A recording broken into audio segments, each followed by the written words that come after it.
بسم اللہ الرحمن الرحیم۔ جب اللہ تعالیٰ کسی کی رسوائی چاہتا ہے تو اس کو پاک لوگوں پر لعن طعن کرنے کی طرف مائل کر دیتا ہے۔ اللہ تعالیٰ جب کسی فرد کی عیب پوشی کرنا چاہتا ہے تو اسے معیوب لوگوں کے عیب پر بھی بات نہ کرنے کی توفیق بخش دیتا ہے۔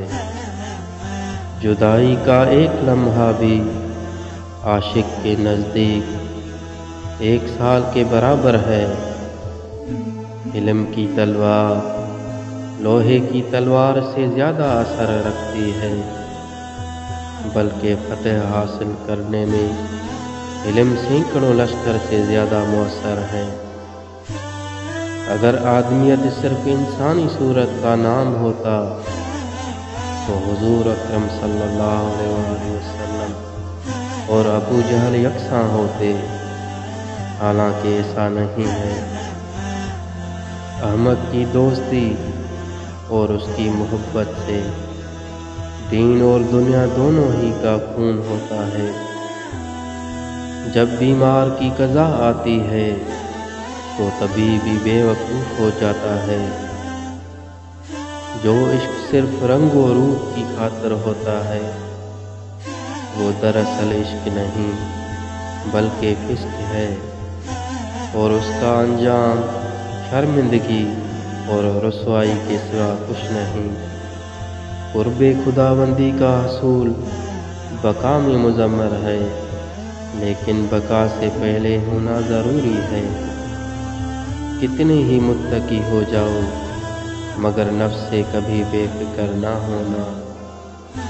کتا چاہے کتنا ہی تربیت یافتہ ہو جائے مگر اس کی گردن سے زنجیر الگ نہ کرو۔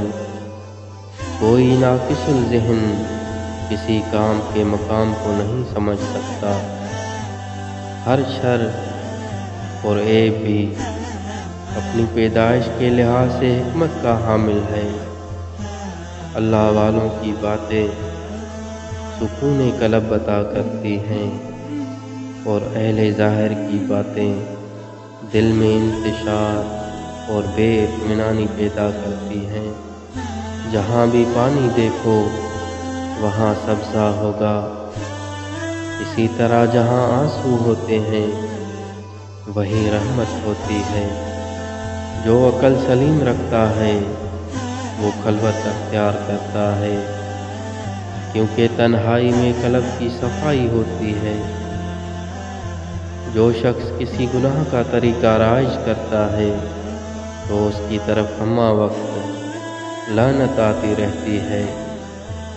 نیک لوگ چلے گئے اور ان کے اچھے اعمال باقی رہ گئے، اور کمینے لوگ بھی چلے گئے اور ان کے ظلم و لعنت باقی رہ گئے۔ رات کو سو جانے کے بعد قیدی قید خانے کی تکلیف سے اور بادشاہ اپنی سلطنت اور دولت کے احساس سے بے خبر ہو جاتے ہیں۔